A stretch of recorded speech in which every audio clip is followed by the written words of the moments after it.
Hello, family. Here we go again. Dr. Imogen Mashazi is back in the hot seat, front row of the news again. The last time Dr. Mashazi was on the front row seat of the news, it was in the Madlanga Commission, and she a mark of being the most nonchalant beauty over everything witness that we have seen so far at the Madlanga Commission. Now let's get to the point of her being back again on the front seat of the news. In July 2022, she took a trip with her family in a private jet from South Africa to London. On board of the private jet, it was noted that the passengers were the family of Dr. Mashazi, not a celebrity, and definitely not a billionaire, but the public servant. This public servant was none other than Dr. Imogen Mashazi, the city manager, whom we have gotten to know very well through the Madlanga Commission. The cost of that trip to London was 3.5 million rand.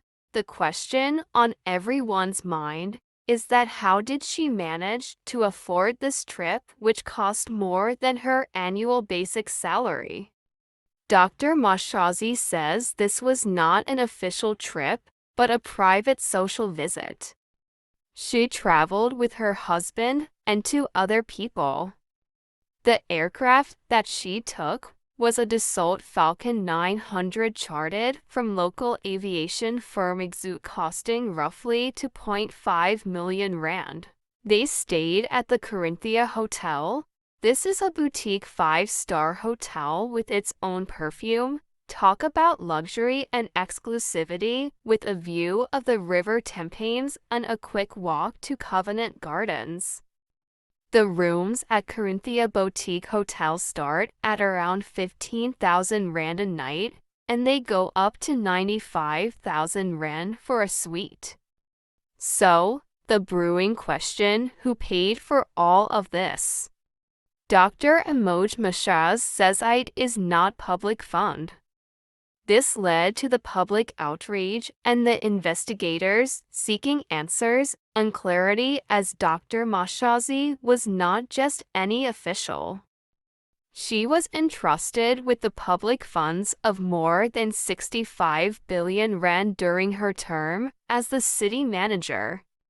What we got to learn was that she served 2 terms as city manager in one of the most powerful administrative positions in South Africa as the chief accounting officer. She was entrusted with the public spending and to enforce discipline and protection. In government, the role of the city manager is not a symbolic role. It is where 3 entities come together: money, systems, and accountability. So when the Madlanga Commission called her to testify, the public expected professionalism. And what they got was simply the opposite. During her appearance, Mashi drew criticism for applying lipstick mid-session. She pulled faces. She scrolled in her phone. She looked disinterested. She came across as arrogant. She laughed softly during questioning. Imogen Mashazi was so used to the life of absolute luxury. She's from Lagos City. I have the pleasure of speaking with you. From South Africa. Your name? My name is Imogen. Nice to meet you, Imogen. So tell me, you look elegant. What are you wearing? I'll start with my earrings. My earrings are from Bulgaria. Nice. And the necklace as well is from Bulgaria. And the bracelet is a Bulgari, same set. And then the watch is AP 2025. That's cool. Eyes and dress is Dolce & Gabbana. My handbag is Katie Crop, orange. And my shoes, obviously, is Hermes. That's fine. Can you repeat the statement? You can't, we can't, because you are looking at your phone and you are reading something on your phone. So naturally you will miss many of the things that I say. So we're going to have to make a a decision how we run this. You are either with the commission and you are testifying before the commission, or you'd like some time to attend to your phone, I'm which is trying going to to get be. information from my phone. Official records showed that in 2021, Mashi received an annual salary of 3.18 million rand. Her full package, including benefits, reached approximately 4.13 million rand. There is nothing illegal about wealth. But as a public servant, being transparent will build trust. Investigators describe a deeper pattern, and we have to ask ourselves, where was this money coming from? Because she is living a very luxurious lifestyle. Now let us hear who is Dr. Imogen Mashazi and her career background as she was interviewed by SABC News. I'm joined by Dr. Imogen Mashazi. Thank you very much, Dr. Mashazi, for joining us. Now, your career development has been quite a progressive one. I see that you first started your career as a nurse. Just share with us your progression around being a nurse up until now. Thank you very much, and thank you to the listeners. I started working, in fact, I was working in Soweto, and I got married in the East Rand to an attorney called Imogen Mashazi. I had to move to the East Rand. I worked in the clinic, Springs, and so forth. We started the Metro in 2000. And just as a fast forward, I was working as an HOD for health and social development when I was identified by the then the executive mayor of Ekurhuleni, the now current the minister in the president's office, Mr. Ngubeli. He identified me as the best performing HOD in the metro because the TB cure rate improved. Everything in the health department was just moving. So he identified me and he made me to be the COO of Ekurhuleni. I was the Chief Operating Officer of Ekurhuleni, appointed by Mr. Ngubeli. I worked there. I performed at some point as a woman. I had to do 3 jobs to prove myself that I am actually ready to take up the challenge. Yes. I was the HOD for health. I became the acting COO, and when the city manager was not there, Mr. Kayangema, I acted as the city manager. I was doing 3 jobs. And the executive mayor was actually impressed, and the city manager then, Mr. Kayangema. I actually overperformed until when his contract ended. I was appointed then by the new executive mayor, Mr. Mzwandile Masina. Then when I was appointed, I found that women were still discriminated against. So out of 26 HODs in the metro, only few women, plus minus 6 as HODs by then previously. And when I entered, I decided that as an accounting officer, I must make sure that I uplift the status of women, because all of us, we are qualified, and all of us, we can do the job as much as our male counterparts can do. So currently, HODs, we have now 23 HOD positions in the metro, and out of that, at least 11 are women. And I'm sure that with the current status quo, we should be able to actually surpass the number that we have. And when I started, I created a program called Women in Uniform. I started with 2 departments, which are predominantly male-dominated. That is your EMPD, Metropolitan, and also a disaster management department. I started by starting recruiting males in the EMPD department, police department.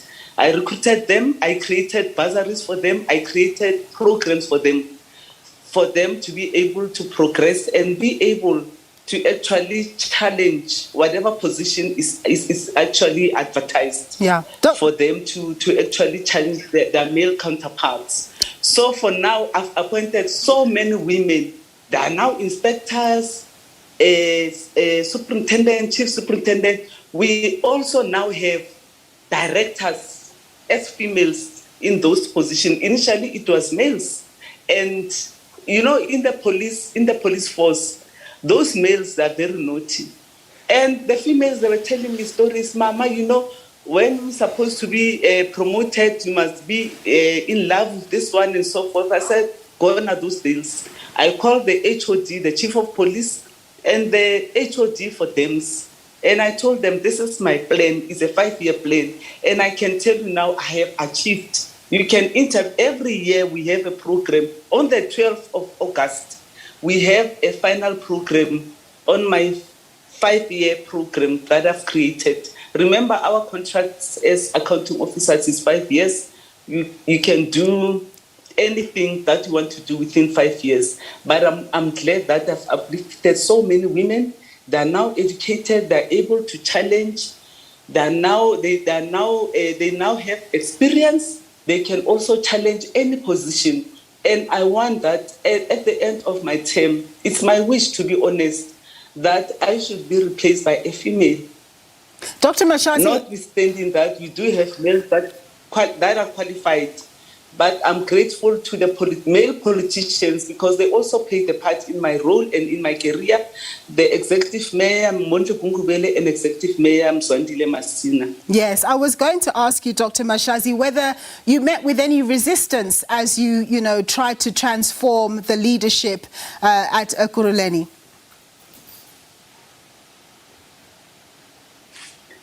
I beg pardon, can you repeat? Yes, did you meet with any resistance as you tried to better balance the gender mix in leadership?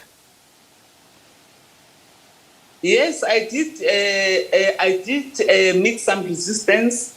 If you follow social media, a lot of people wrote a lot of nonsense about me. They wrote a lot of, negative things about me from year one. People were paid to write negative stories about me on social media, on WhatsApp. But because I'm a praying woman, I prayed to God that He must give me strength so that I'm able to carry the task that He has actually anointed to do. I ignored those things. There were those WhatsApp messages were written by males. But I'm glad today that all of them, they came back to me to apologize that we're sent to distract you, but you surpassed. You actually overperformed. Currently, where I'm sitting, I'm the chairperson of the Gauteng Municipal Managers Forum, SALGA Forum. You know SALGA? Yes. I am the chair. I'm elected unanimously by all the municipal managers in Gauteng. I'm leading them. I won the top empowerment award Dr. for women. So for where I'm sitting, I did receive challenges. I was opposed by some males, but because I'm a praying person and a hard worker and I believe in what I'm doing and I'm firm in my conviction, I managed to achieve whatever I wanted to achieve. Dr. Imogen Mashazi, thank you very much for giving us insights into your leadership style and all the very best. These are interesting times indeed. We are watching, we are asking questions, and we are waiting patiently. The Commission flagged Mashazi for further investigation regarding her actions and association. This story was not just about a private jet, wealth, status quo. It is about accountability, transparency, and public trust. The Malonga Commission exposed interference in parts of the justice system, and Mashazi's testimony revealed something. This story is about how everyday action can weaken institutions, and now the country waits, and the question is, will accountability follow, or will this become another unanswered chapter and commission? Thank you so much for watching, and don't forget to like, share, and subscribe.